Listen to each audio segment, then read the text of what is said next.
All right, I forgot to quickly add in what I was going to talk about before when it comes to health.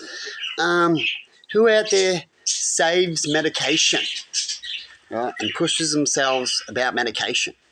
Now, they teach us you shouldn't have too much antibiotics, you shouldn't have too much Ventolin, you shouldn't have too much Panadol or anything because your body gets immune to things. And so when you're in your worst case, the baby's out there, Frankie's flying around out there too. Can't quite see me. When you're in your worst case, it's best to use it then. Right? Use things. Don't overuse it because you can get immune to it. Right? Even though it might be good or whatever. You know, people go puffers. I used to know a person who suck a puffer all day, a few puffers a day, and smoke cigarettes. Right? And they suck on. They didn't want to quit, and so they sucked on puffers all day long. Then after a while, they need to suck on even more. So when your foods meet them, might have been 2 or 1 a day, and then all of a sudden, a year or 2, they're having 3 a day because they need more and more, and then you get to a point where they couldn't have it, and they go, I need to breathe, and they die. Because they pushed it too far, and they should have just even quitted some certain things. Definitely, you've got another way of doing things, right? When it comes to habits and stuff like that, and if you need something, you've got to try to fix yourself so you don't need it.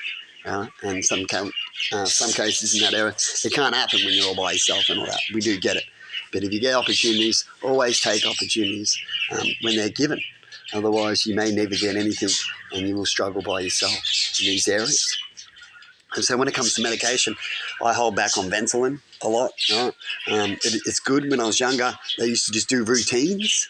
Right? And at the hospital, they do routines where they go, just have your Ventolin in the morning, have this, have that, and then we can go do this, and we make sure you can.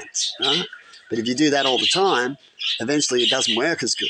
And there's points where you've got to push yourself. And you hold it on yourself. You go, well, if I hold back, I can save on money, and I can also heal myself eventually, make yourself stronger. Right? And when I need the meds are there.